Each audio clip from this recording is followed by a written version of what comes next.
A Christmas Carol, published by Prof. LLC.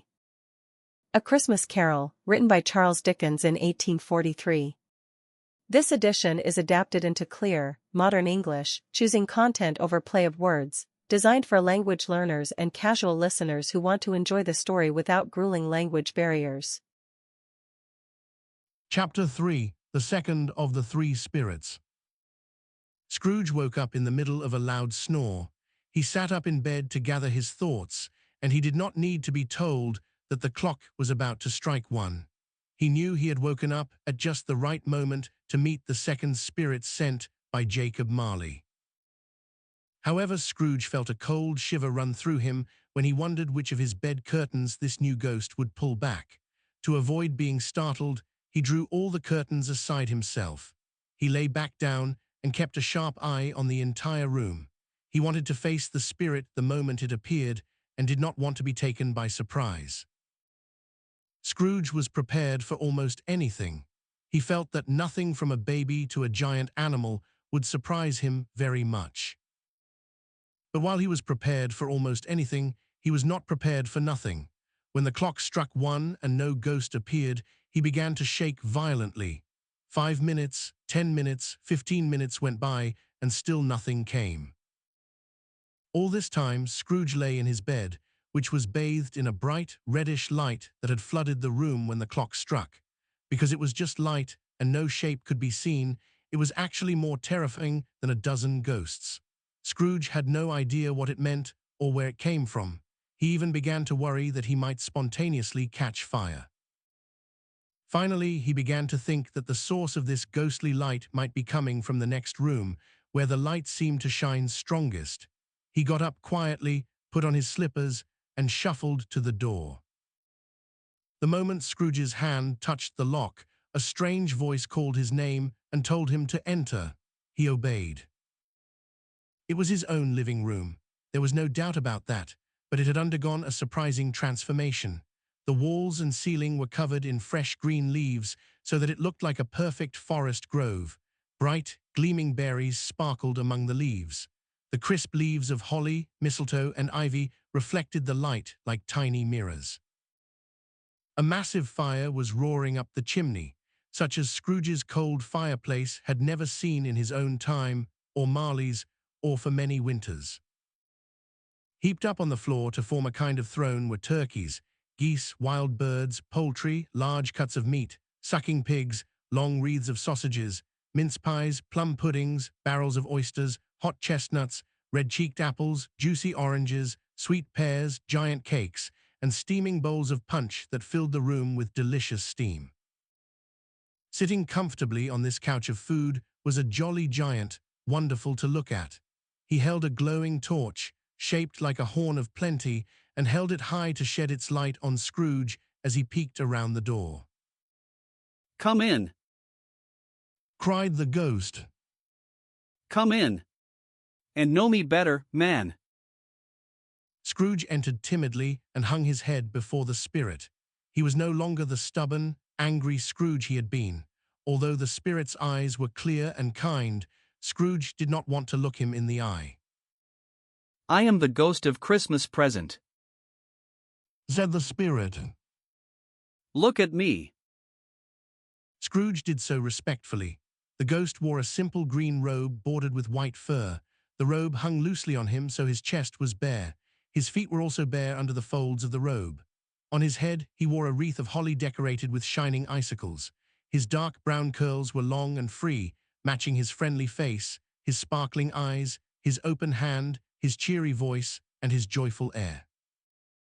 Around his waist was an old scabbard, but there was no sword in it, and the sheath was eaten away by rust. "You have never seen anyone like me before," exclaimed the spirit. "Never," Scrooge replied. "Have you never walked with the younger members of my family? I mean my elder brothers born in these later years, since I am very young myself?" asked the ghost. "I don't think I have," said Scrooge. "I am afraid I haven't. Have you had many brothers, Spirit?" "More than 1,800. said the ghost, A tremendous family to support. muttered Scrooge. The ghost of Christmas presents stood up. Spirit, Scrooge said humbly, take me wherever you want. Last night, I was forced to go, and I learned a lesson that is working in me now. Tonight, if you have something to teach me, let me learn from it. Touch my robe. Scrooge did as he was told and held it fast. Immediately, the holly, mistletoe, red berries, ivy, turkeys, geese, pigs, sausages, pies, puddings, fruit, and punch vanished. So did the room, the fire, and the red glow. Suddenly, they stood in the city streets on Christmas morning. The weather was harsh, and people were busy scraping snow from the sidewalks and roofs. Boys laughed as they watched chunks of snow fall to the street below, splitting into mini snowstorms. The fronts of the houses looked dark, but the roofs were covered in smooth white snow. The streets were messy with yellow mud and icy water from the heavy carriage wheels. The sky was gloomy, and a dark mist hung over the city. Yet, despite the bad weather, there was a feeling of cheerfulness everywhere, more than any summer day could bring. The people shoveling snow on the roofs were full of joy. They called out to each other and occasionally threw snowballs, laughing whether they hit their target or missed. The food shops were still open. The fruit shops were beautiful, filled with baskets of chestnuts, Spanish onions, apples, pears, and grapes hanging from hooks to make people's mouths water as they passed. Gold and silver fish in bowls swam around in excitement. The grocers' shops were bustling. Scales clicked, paper rustled, and canisters rattled. The scents of tea and coffee filled the air. There were piles of raisins, almonds, cinnamon, and candied fruits. Customers crashed their baskets into each other in their hurry, leaving purchases behind and running back to fetch them. The grocers and their workers smiled happily, catching the Christmas spirit. Soon the church bells rang, and people hurried through the streets in their best clothes. At the same time, poor people emerged from side streets, carrying their dinners to the bakers' shops to be cooked in the ovens. The sight of these poor families interested the spirit very much. He stood with Scrooge in a baker's doorway, lifting the covers of the baskets as people passed and sprinkling incense from his torch onto their dinners. It was a very unusual torch. Once or twice, when some people carrying their dinners argued, the spirit sprinkled a few drops of water from his torch onto them, and their anger disappeared instantly. They said it was a shame to quarrel on Christmas Day, and indeed it was. In time, the bells stopped, and the bakeries closed. Is there a special flavor in what you sprinkle from your torch? Asked Scrooge. There is. My own. Does it apply to any dinner today? Asked Scrooge. To any dinner kindly given. To a poor one most of all. Why to a poor one most? Asked Scrooge. Because it needs it most. Spirit, Said Scrooge after a moment's thought. I wonder why you, of all beings, would want to limit these people's chance for innocent fun on the Sabbath day. I. Cried the spirit. You want to close these bakeries and shops on Sundays, which is often the only day the poor can have a hot meal. Said Scrooge. I seek that. Exclaimed the spirit. Forgive me if I am wrong, but it has been done in your name, or at least in the name of your family. Said Scrooge. There are some on this earth Replied the spirit. who claim to know us, and who do their deeds of anger, pride, hatred, selfishness, and bigotry in our name. They are complete strangers to us. Remember that, and blame their actions on them, not on us. Scrooge promised he would. They walked on, invisible, into the suburbs of the town. It was a remarkable quality of the ghost that, despite his giant size, he could fit into any place with ease. He could stand under a low ceiling as gracefully as in a giant hall. Perhaps the spirit enjoyed showing off this power, or perhaps it was just his kind, generous nature, but he led Scrooge straight to the house of Scrooge's clerk. The spirit smiled and blessed Bob Cratchit's small, four-roomed house by sprinkling his torch on the threshold. Think of that! Bob earned only 15 shillings a week, yet the ghost of Christmas present blessed his home. Inside, Mrs. Cratchit, Bob's wife, was dressed in a simple, worn-out dress, but she had decorated it with cheap, colorful ribbons. She was setting the table with the help of her second daughter, Belinda, who also wore ribbons. Master Peter Cratchit plunged a fork into a pot of boiling potatoes. He was wearing an oversized shirt collar that belonged to his father, given to him in honor of the day, and he was very proud of it. Two younger Cratchits, a boy and a girl, came running in, screaming that they had smelled the goose outside the baker's shop and knew it was theirs. They danced around the table in excitement. "Where's your father?" said Mrs. Cratchit. "And your brother, Tiny Tim? And Martha wasn't this late last Christmas." "Here's Martha, Mother," said a young woman, entering the room. "Hurrah! There's such a goose, Martha!" cried the two young Cratchits. Mrs. Cratchit kissed Martha a dozen times and helped her take off her shawl and hat. "We had so much work to finish last night, and had to clean up this morning, Mother," explained Martha, who worked as an apprentice for a hatmaker. "Well, never mind, as long as you are here. Said Mrs. Cratchit. Sit down by the fire and warm yourself, dear." No, no. Father is coming, cried the two young Cratchits, who were everywhere at once. Hide, Martha, hide. So Martha hid behind the closet door. In came little Bob, the father, with a long white scarf hanging down in front of him. His threadbare clothes were brushed and mended to look nice for the holiday. Tiny Tim was sitting on his shoulder. Poor Tiny Tim, he carried a small wooden crutch, and his legs were supported by iron braces. "Why, where is our Martha?" cried Bob Cratchit, looking around. "She's not coming," said Mrs. Cratchit. "Not coming," said Bob, his cheerful mood suddenly dropping. He had been Tim's horse all the way from church, running happily. "Not coming on Christmas Day." Martha did not like to see her father disappointed, even as a joke. She came out from behind the door and ran into his arms. The two young Cratchits took Tiny Tim to the wash-house to hear the Christmas pudding singing in the copper pot. "And how did little Tim behave in church?" asked Mrs. Cratchit after Bob had hugged his daughter. "As good as gold and better," said Bob. "He gets very thoughtful sitting by himself so much. He told me, coming home, that he hoped the people in church saw him because he was crippled. He thought it might be pleasant for them to remember on Christmas Day who made lame beggars walk and blind men see." Bob's voice shook as he spoke, and it trembled even more when he said that Tiny Tim was growing strong and healthy. Soon, Tiny Tim's little crutch was heard on the floor, and he came back to his stool by the fire.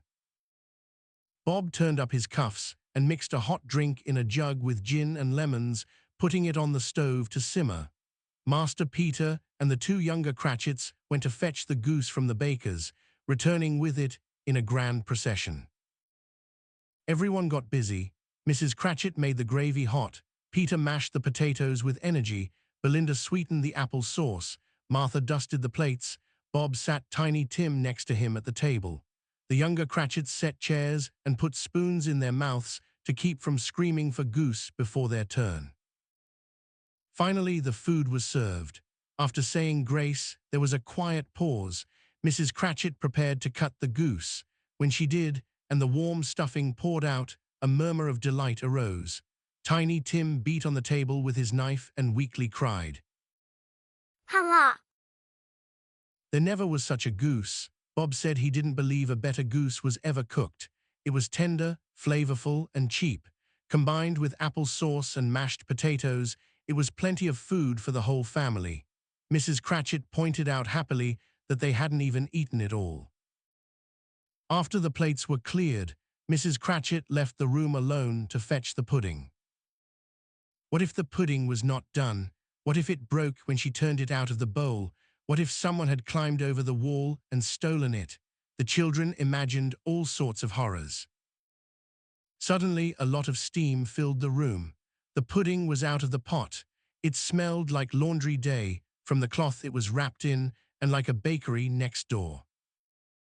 Mrs. Cratchit entered, red-faced but smiling proudly, holding the pudding.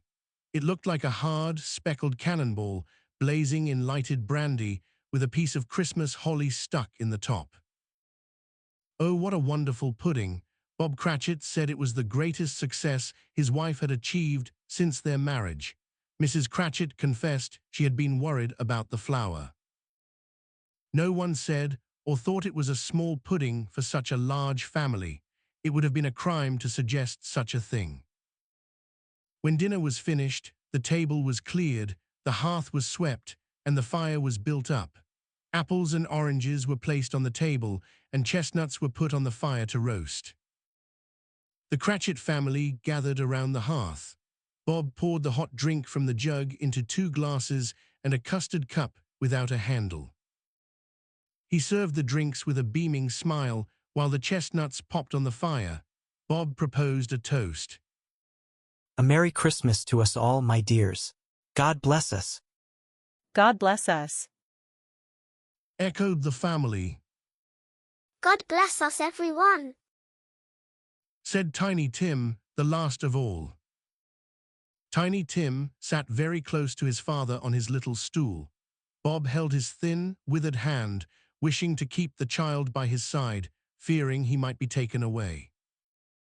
Spirit, Said Scrooge, feeling a sympathy he had never felt before.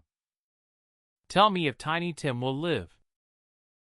I see an empty seat in the chimney corner, Replied the ghost. and a crutch without an owner, carefully kept. If these shadows remain unchanged in the future, the child will die. No, no. Said Scrooge. Oh no, kind spirit. Say he will be spared. If these shadows remain unchanged in the future, Said the ghost. no other of my race will find him here. What of it? If he is going to die, he had better do it, and decrease the surplus population.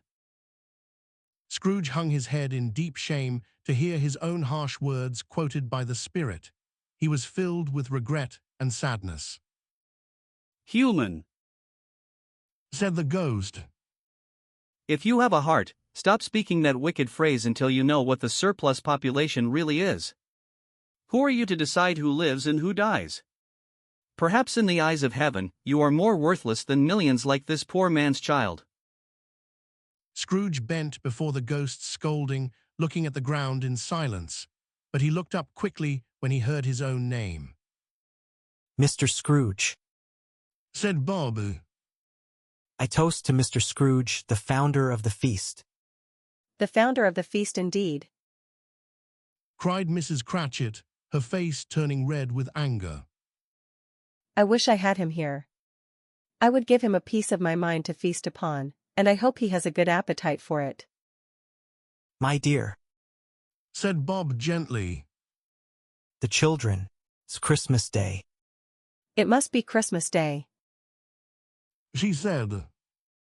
To drink the health of such an odious, stingy, hard, unfeeling man as Mr. Scrooge. You know he is, Robert. Nobody knows it better than you do, poor man. My dear. Was Bob's mild answer. It's Christmas Day. I will drink his health for your sake and the holidays.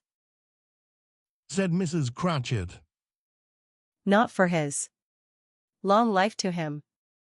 A Merry Christmas and a Happy New Year. I'm sure he will be very merry and happy. The children drank the toast after her. It was the only part of the dinner that had no joy. Tiny Tim drank it last, but he didn't care about it at all. Scrooge was the monster of the family. The mention of his name cast a dark shadow on the party, which did not lift for 5 minutes. After the shadow passed, they were 10 times happier than before, relieved to be done talking about Scrooge. Bob told them about a potential job for Master Peter, which would bring in 5 shillings and 6pence a week. The children laughed at the idea of Peter being a businessman. Martha told them about her hard work at the hat shop and how she planned to sleep in late the next morning. She also mentioned seeing a lord and a countess. All the while, the chestnuts and the hot drinks were passed around.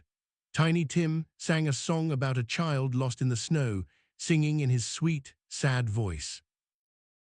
They were not a wealthy family, they were not well dressed, their shoes were not waterproof, and their clothes were cheap. Peter probably knew the inside of a pawn shop, but they were happy, grateful, and pleased with one another. As they faded from view, looking even happier in the sparklings of the spirit's torch, Scrooge kept his eyes on them, especially on Tiny Tim, until they vanished. By this time, it was getting dark and snowing heavily. Scrooge and the spirit walked through the streets, watching the bright fires in people's homes. Families were gathering. Children ran out into the snow to meet their relatives. Guests assembled in warm rooms, and groups of happy girls tripped off to parties. How the ghost rejoiced!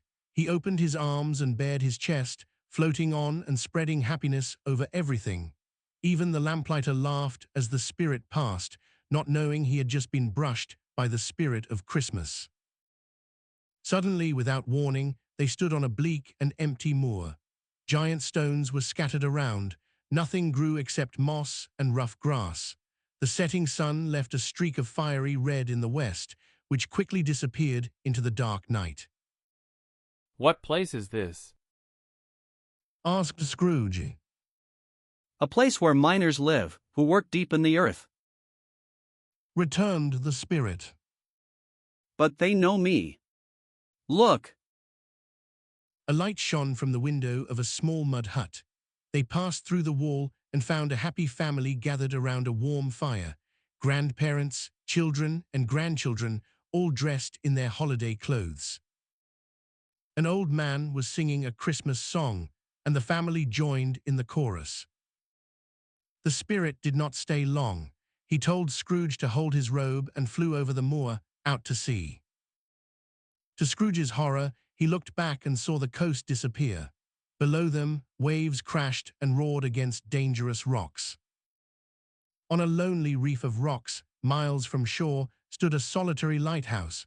Great heaps of seaweed clung to its base. Yet even here, the 2 men guarding the light had built a warm fire. They shook hands over their table, wishing each other a Merry Christmas with a hot drink, and the older keeper sang a sturdy song.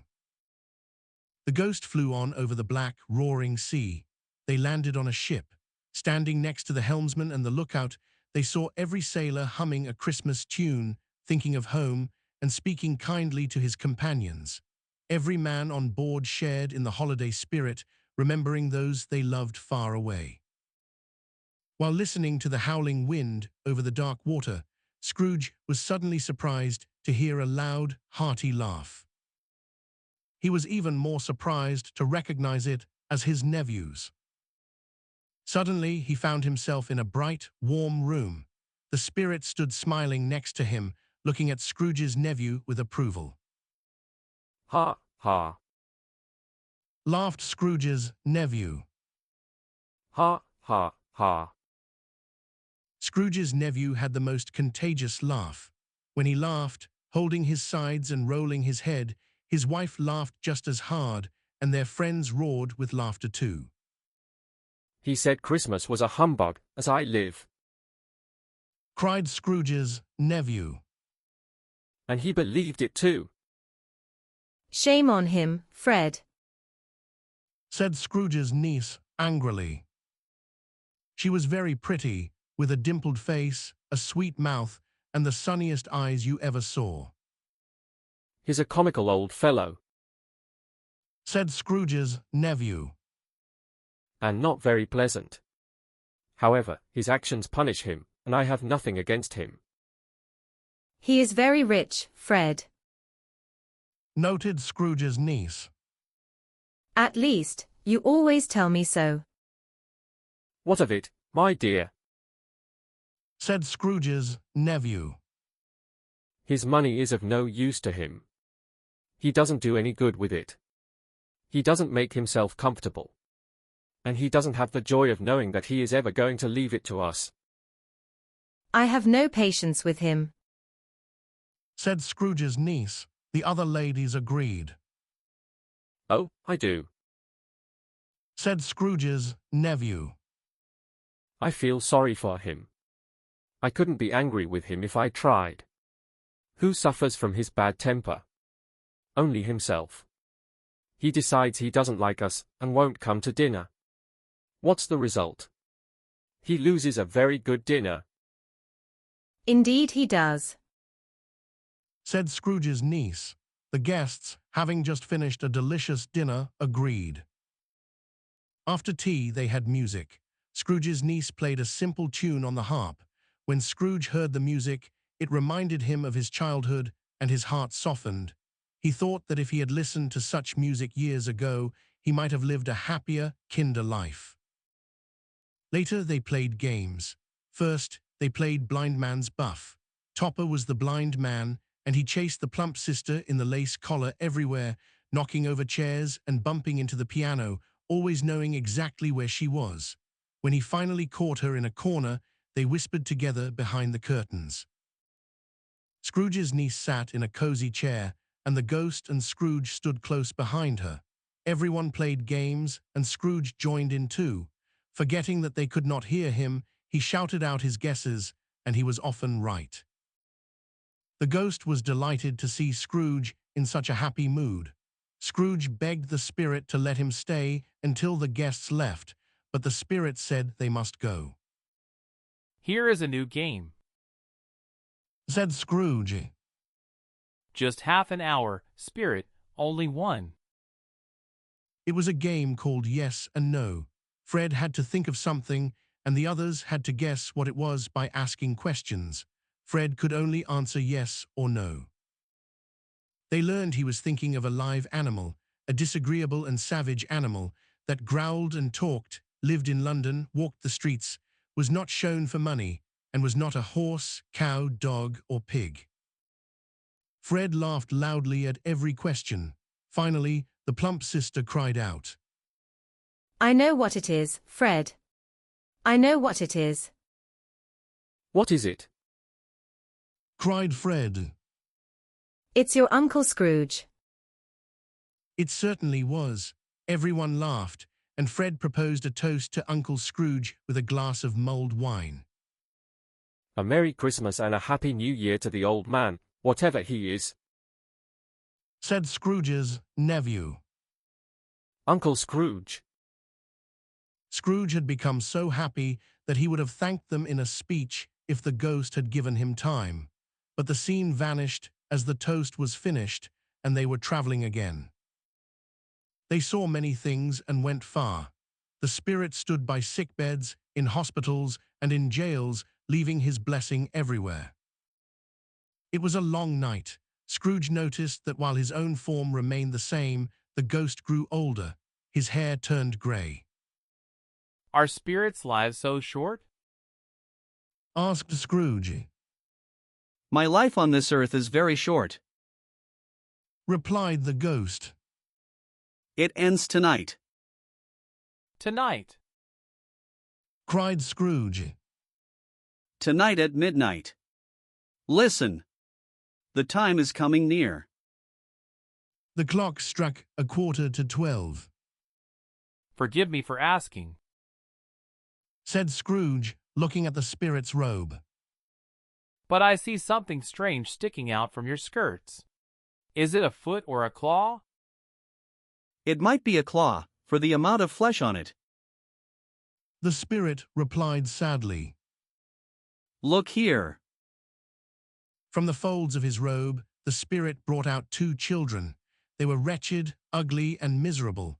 They knelt at his feet and clung to his garment. They were a boy and a girl. They were yellow, thin, ragged, and wolfish. Where beautiful youth should have filled their faces, they looked old and shriveled. Scrooge stepped back, horrified. Spirit, are they yours? Scrooge asked. They are man's, Said the spirit. and they cling to me, appealing for help against their parents. This boy is ignorance. This girl is want. Beware them both, but most of all beware this boy, for on his forehead I see doom written, unless the writing is erased. Have they no place to go? No help? Cried Scrooge. Are there no prisons? Said the spirit, turning on him for the last time with Scrooge's own words. Are there no workhouses? The clock struck 12. Scrooge looked around for the ghost, but he was gone. As the last stroke of the bell stopped vibrating, he remembered Marley's prediction. Looking up, he saw a dark, hooded phantom, draped in black, coming toward him like a mist along the ground. This has been A Christmas Carol, published by TPROF LLC. Production copyright 2026 by TPROF LLC. Thank you for listening.